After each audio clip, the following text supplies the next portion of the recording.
Muy buenas noches amigos, bienvenidos a una nueva edición de su programa Sutran Educa Webinar, como todos los jueves a las 7 de la noche, que se transmite por nuestros canales de Facebook Live y YouTube.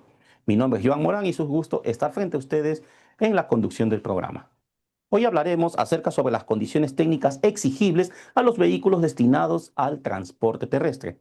Para ello, nuestro invitado de esta noche es el abogado Jorge Niño Román, especialista de la subgerencia de procedimientos de servicios de transporte y de pesos y medidas de la Sutran.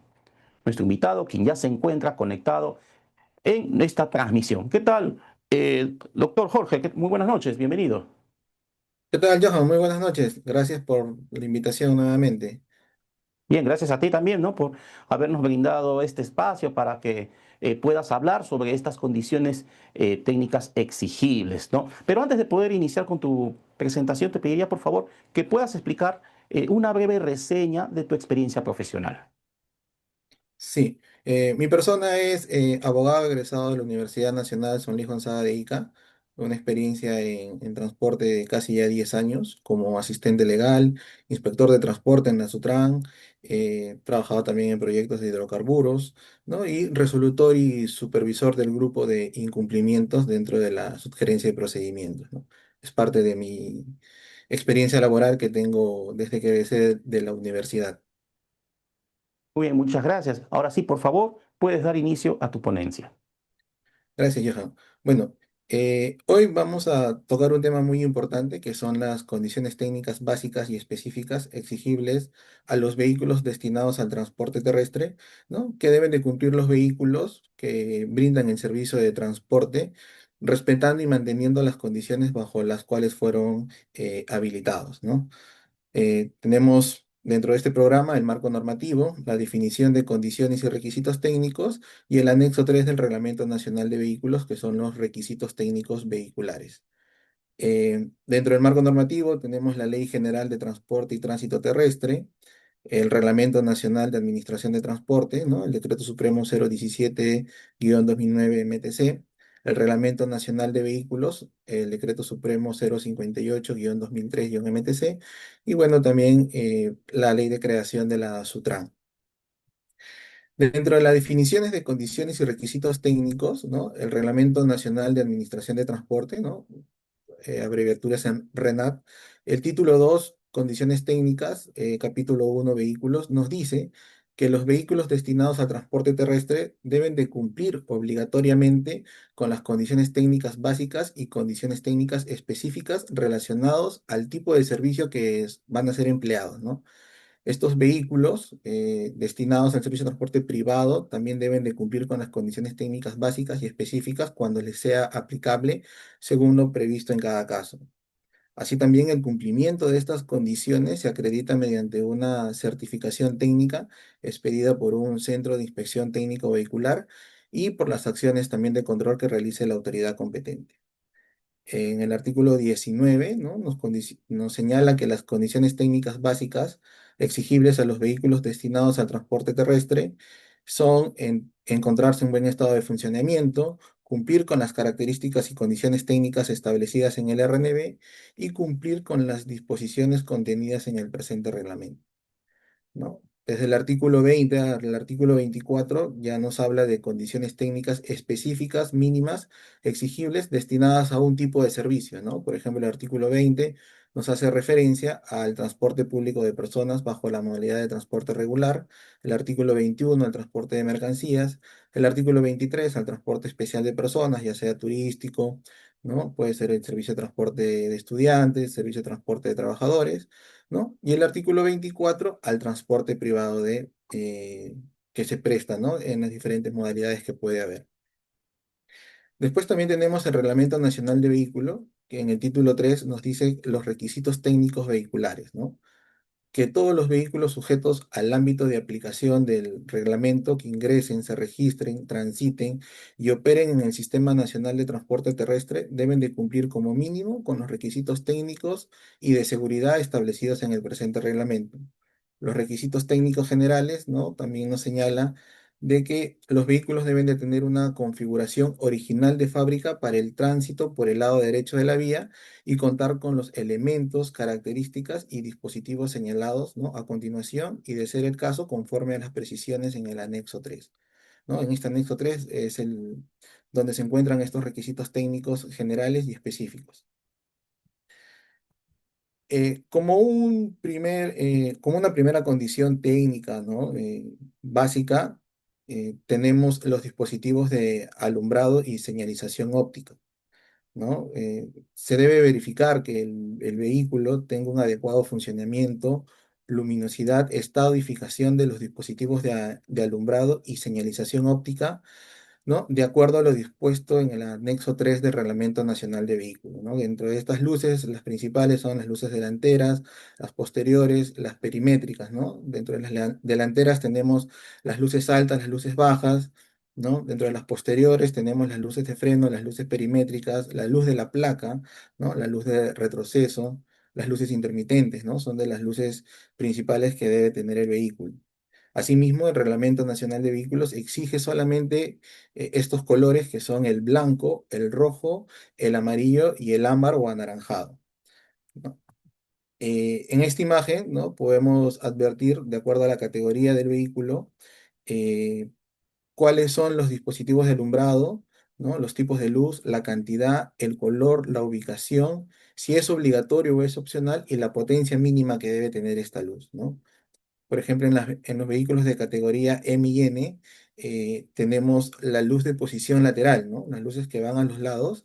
Nos dice que debe ser como cantidad 4 como mínimo, 2 por cada lado, ¿no? Y de los colores, amarillo y naranja en la parte delantera y amarillo, naranja o rojo en la parte posterior, ¿no? En algunas oportunidades se ve que hay vehículos que tienen, pues, luces de colores azul, verde, ¿no?, y que esas no corresponden a lo que establece el Reglamento Nacional de Vehículos. De igual manera, por ejemplo, en los vehículos de categoría O, que son los semirremolques, tenemos la luz perimétrica, ¿no?, que nos dice como cantidad mínimo 4, 2 delanteras, 2 posteriores, y el color de estas luces en la parte delantera puede ser blanco o amarillo, y en la parte posterior, ¿no?, es de color rojo, ¿no? Es obligatorio y como mínimo una potencia de 5 watts debe tener, ¿no? Como otra condición técnica, también tenemos los neumáticos, ¿no? Los vehículos deben estar equipados con neumáticos de las dimensiones y características previstas por el fabricante del vehículo. En ningún caso se debe permitir que los neumáticos sobresalgan del borde lateral del vehículo o que hagan contacto con el guardafanco o algún elemento de la suspensión o que afecte el radio de giro, ¿no? Los neumáticos de los vehículos deben de presentar durante toda su utilización en el Sistema Nacional de Transporte Terrestre una profundidad mínima en las zonas de las herraduras principales, situada en la zona central de la banda de rodamiento, tal como se presenta en la tabla siguiente, ¿no? Podemos ver en la imagen que a los vehículos de categoría M1, M2, N1, N2, O1, O2, como mínimo deben tener una profundidad de 1,6 milímetros, y en las categorías M3, N3, O3 y O4 de 2 milímetros, ¿no? Estos neumáticos no deben de tener ampollas, roturas, deformaciones, y no deben de haber indicios de desprendimiento de la banda de rodamiento. Es importante también mencionar que los vehículos M3 y N3, ¿no?, los buses o los remolcadores, no pueden usar neumáticos reencauchados en las ruedas direccionales, ¿no? Asimismo, también el vehículo debe contar con un neumático de repuesto de las mismas características de los neumáticos que se están empleando en su uso, ¿no? Eso es lo que establece la normativa.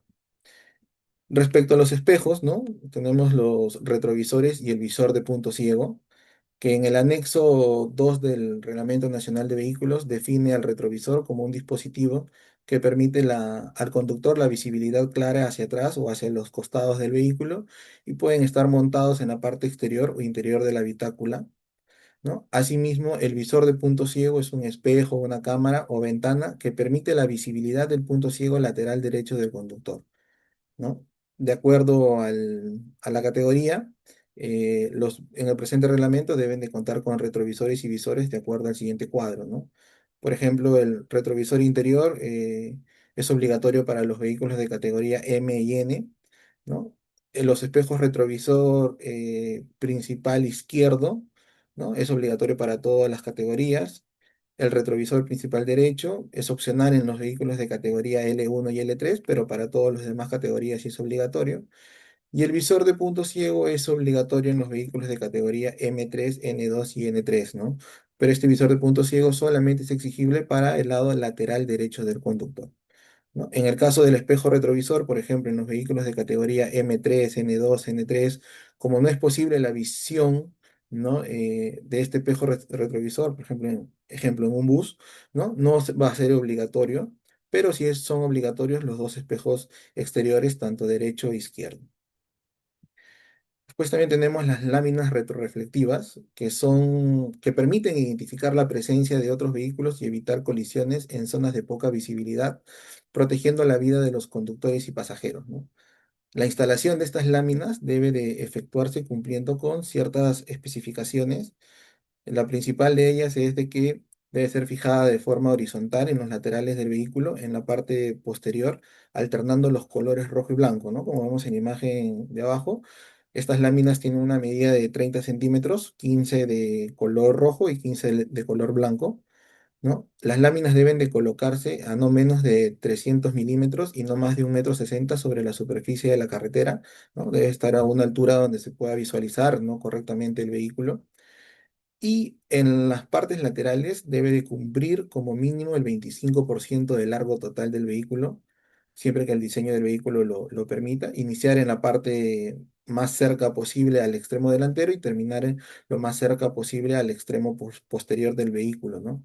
Y en la parte posterior debe ser fijada en la parte más ancha del vehículo, pudiendo ser esto, ¿no? El parachoque, el dispositivo antipotramiento o la misma carrocería, según corresponda. Dentro de otras condiciones específicas, ¿no? y básicas de los vehículos, tenemos el dispositivo antipotramiento, que es un mecanismo de seguridad vial. Generalmente es una barra metálica diseñada para evitar que un vehículo de menor tamaño se meta por debajo de una más grande, ¿no? Y pesado, ¿no? Como son un tráiler, un camión, ¿no? Un bus también, ¿no? En caso de una colisión por alcance. Este dispositivo debe estar ubicado en la parte posterior del vehículo, ¿no? Y quedando la cara exterior de la barra del dispositivo antipotramiento, preferentemente en el mismo plano del borde posterior de la carrocería, ¿no? Debe estar a la misma altura del borde de la carrocería, siendo permitido un máximo de variación hacia adelante o hacia atrás de solo 40 centímetros, y el borde inferior debe estar a 550 milímetros o 55 centímetros como máximo sobre la superficie de la carretera, ¿no? También tenemos otro dispositivo, también que son las defensas laterales, que son exigibles para los vehículos de categoría N2, N3 o 3 y o 4, ¿no? Que deben tener las siguientes características. No deben aumentar el ancho del vehículo, deben estar ubicadas como máximo a 120 milímetros con respecto al riel del roce del vehículo y alternativamente del borde exterior de las ruedas, ¿no? Ningún borde debe ser cortante y sus ángulos deben ser redondeados. Y también, ¿no? Los tanques de combustible, las cajas de herramienta, los portallantas son considerados como defensas laterales, siempre y cuando estas también se encuentren dentro del roce del vehículo, ¿no? Porque si se encuentran a mitad del vehículo, en el interior se podría decir, al interior de la carrocería, no van a ser considerados como defensas laterales, ¿no? En la imagen, pues, podemos ver que hay un vehículo que no cuenta con defensas laterales posteriores, ¿no? Entre el último eje de los neumáticos y la parte final del vehículo, ¿no? También tenemos como una condición técnica específica el cinturón de seguridad, que es un dispositivo diseñado para asegurar al conductor y a los pasajeros contra movimientos dañinos que puedan resultar durante la colisión de una parada repentina, ¿no? El cinturón de seguridad, sus hebillas y anclajes deben de soportar por sí mismos eh, una fuerza de tracción de hasta 1.800 kilogramos para las categorías M y N y de 700 kilogramos para las categorías L5, ¿no? En el caso del conductor, debe de contar con 3 puntos en el asiento del conductor y de 2 puntos como mínimo en los asientos, en los demás asientos del vehículo, ¿no? Los cinturones de seguridad deben cumplir con lo dispuesto en el Reglamento Nacional de Vehículos y así también con lo dispuesto en la norma técnica peruana, ¿no? La número 293.003.1974, ¿no? Como lo dice el mensaje de la imagen, el cinturón de seguridad salva vidas, hay que usarlo siempre. Después también tenemos dentro de las condiciones técnicas específicas, ¿no? La alarma sonoro de retroceso. Esta alarma sonoro es accionada por la palanca de la caja de cambios cuando ésta se encuentra en posición de marcha hacia atrás y cuya intensidad cumple con los límites máximos permisibles para que dicho efecto se establezca, ¿no? De las características de esta alarma es la activación automática, que debe encenderse de manera automática y simultánea cuando el conductor pues no hace el cambio de marcha hacia atrás. La ubicación debe estar instalada en la zona trasera del vehículo para alertar a las personas que se encuentran en la parte posterior, ¿no? Y el tipo de señal debe ser sonora e intermitente para fácilmente ser perceptible, ¿no? Cuando el conductor hace el cambio de marcha hacia atrás, pues no solamente se activa la alarma sonora de retroceso, ¿no? También se activan ¿cómo se llama? La luz de retroceso, ¿no? Que es la luz blanca que vemos en la parte superior. Y bueno, también el conductor activa las luces de retroceso, ¿no? Y también se deberían activar las luces intermitentes, ¿no? Entonces, la persona que pueda encontrarse detrás del vehículo está advertida de que el conductor está realizando una maniobra, ¿no? El limpiaparabrisas también es una condición técnica que es un dispositivo que sirve para limpiar el parabrisas del vehículo de elementos que obstruyen la visibilidad, ¿no? Como la lluvia, la nieve, el polvo, insectos y otros residuos, garantizando así una condición más segura, ¿no? Asimismo, como mínimo debe cubrir el área que se encuentra frente al piloto y al copiloto. El limpiaparabrisas, ¿no? Son estas dos plumillas que encontramos en el parabrisas, pero deben de cumplir la función de limpiar el parabrisas tanto del lado del piloto y del copiloto, ¿no? Muchas veces dentro de los procedimientos administrativos hemos encontrado que el limpiaparabrisas solamente funciona del lado del piloto, ¿no? Y no es lo correcto, ¿no? El uso del limpiaparabrisas es para garantizar un campo de visión adecuado, ¿no?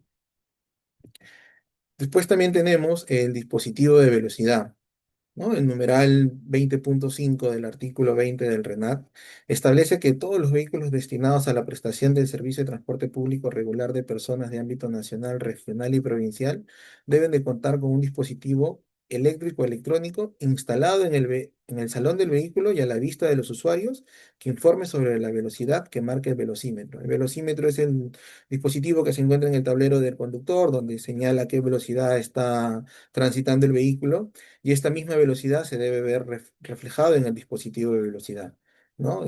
A la mano derecha en la imagen se ve que hay un dispositivo que no está operativo dentro de una acción de fiscalización que ha realizado un inspector de la SUTRAN, ¿no? Y pues bueno, se debe tener este operativo, este dispositivo para que los usuarios, ¿no? Dentro del vehículo sepan a qué velocidad está transitando el mismo.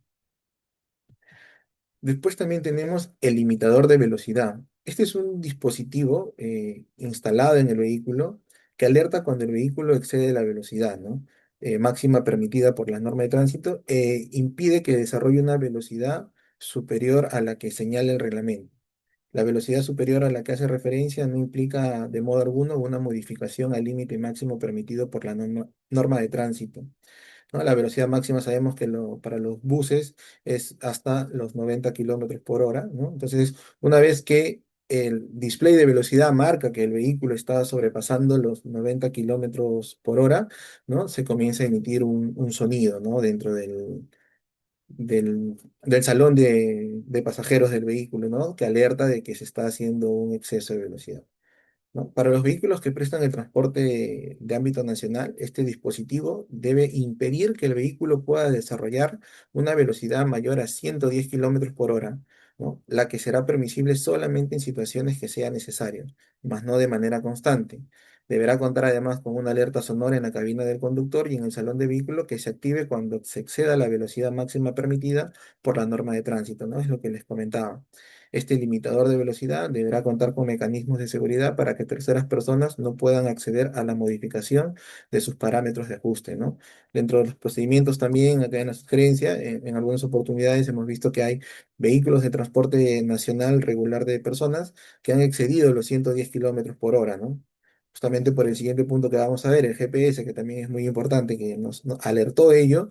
Entonces, este limitador de velocidad no ha estado funcionando correctamente en esos vehículos o de repente ha sufrido alguna modificación y lo han modificado, ¿no? Y como último, tenemos el sistema de control y monitoreo, GPS, ¿no? Que lo conocemos nosotros como el GPS, que el subnumeral 20.1.10 del artículo 20 del RENAP establece que para el servicio de transporte regular, los vehículos deben de contar con un sistema de control y monitoreo inalámbrico que transmita a la autoridad competente de forma permanente la información del vehículo en la ruta, las características técnicas y funcionalidades que son establecidas mediante la resolución directoral por la Dirección General de Transporte Terrestre. ¿No? En el tema de GPS sirve para verificar la ubicación del vehículo, los excesos de velocidad del vehículo, así como para saber si éste realizó paradas en lugares no autorizados por las autoridades competentes, ¿no? A la fecha, tenemos vigente también el decreto de urgencia que dispone la intervención coordinada del Estado en el distrito de Patás, en el Departamento de la Libertad, para el control y fiscalización de insumos químicos, explosivos y materiales relacionados a equipos, maquinarias y productos mineros y de otras medidas excepcionales, ¿no? Que nos establece, ya este requisito es para los vehículos que prestan el servicio de transporte de mercancías que empleen las rutas fiscales establecidas y o que lleguen o partan o transiten por la provincia de Patás, ¿no?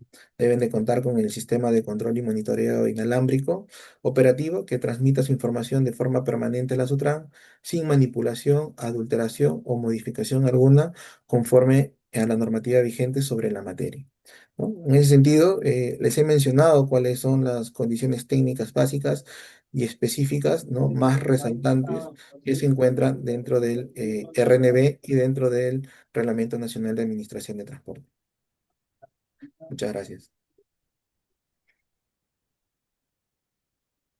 Bien, muchas gracias a ti, Jorge, por tu exposición, ¿no? Bastante clara, ¿no? Y bueno, antes de pasar a la ronda de preguntas, quiero dirigirme a las personas que se encuentran viéndonos en esta transmisión en vivo, que ya se encuentra disponible el formulario para que puedan registrar su participación. ¿Cómo lo ubicamos? Muy fácil. Diríjanse a los comentarios tanto del Facebook Live como del YouTube y ahí van a ver un comentario ya que está con un enlace de color azul, el mismo que se encuentra congelado. Ustedes le dan clic a ese enlace y se va a abrir un formulario Google. Este formulario Google consta de dos bloques. Un primer bloque que es un cuestionario de preguntas en base a lo que ha hablado nuestro expositor de hoy y un segundo bloque para que puedan registrar sus datos personales. Por favor, sean bastante claros, bastante específicos con la información, ya que si no coincide esta información, como por ejemplo sus apellidos, nombres, número de DNI con el sistema RENIEC, lamentablemente no se podrá emitir el certificado. Así que por favor, en estos momentos abra el formulario y registren cuidadosamente la información. Bien, regresamos nuevamente contigo, Jorge, para formular la siguiente pregunta. Eh, Has mencionado cada uno de los elementos exigibles, ¿no? Para prestar el servicio de transporte terrestre. Y precisamente, perdón, la pregunta sería, ¿cuáles son tus recomendaciones para los transportistas a fin de que logren el cumplimiento debido de cada una de estas condiciones exigibles? Sí, Johan. Mira, el RENAT, ¿no? El Reglamento Nacional de Administración de Transporte, señala que el transportista debe de realizar la verificación a los vehículos y hacer constar en un acta de conformidad suscrita pues entre el encargado de operaciones y el conductor también antes de iniciar el servicio, ¿no? Entonces, la recomendación sería que el transportista realice este checklist con información respecto a las condiciones técnicas básicas y específicas de sus vehículos y que cumpla el vehículo con estas condiciones, ¿no? Y así poder realizar un servicio de transporte con un vehículo que se encuentra respetando y manteniendo las condiciones por las cuales fue habilitado, ¿no? Esa sería Bien, la recomendación para los transportistas. bien, entonces básicamente no solamente se trata de cumplir inicialmente, ¿no? Con estas condiciones exigibles, ¿no? Sino que hacer el control seguido a través de los checklists para comprobar que cotidianamente se vienen cumpliendo, ¿no?, con estas condiciones exigibles. Muy bien, muchas gracias, Jorge, por tu presentación y bueno, estamos seguros que contaremos contigo para un siguiente webinar. Nos despedimos de usted, que tengas muy buenas noches. Buenas noches, gracias.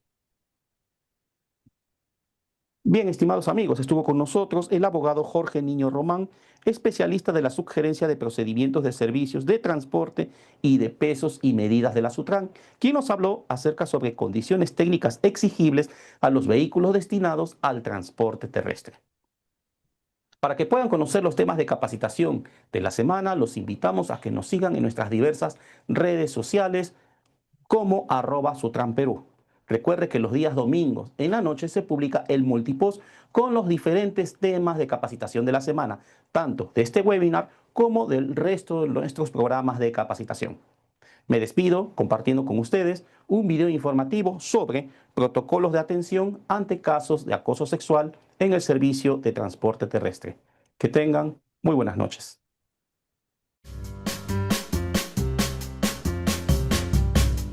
Una persona que está viajando en un vehículo de ámbito nacional, lo que tiene que hacer es acercarse al conductor o al terramozo que pueda estar en el vehículo e informarle que ha sido víctima de acoso para que éste pueda activar el protocolo, pueda llamar en este caso a las líneas que tenemos, que son la línea 105, la línea 100, que son las líneas de la policía o la línea del Ministerio de la Mujer. También se puede en este caso el conductor llamar a la línea de Sutran para que el vehículo pueda hacer una parada y encontrarse, por ejemplo, con un patrullero. Si hubiera, por ejemplo, un vehículo de la Policía Nacional, va a poder hacer la intervención a la persona agresora, llevarla a la comisaría y se va a poder tomar las denuncias.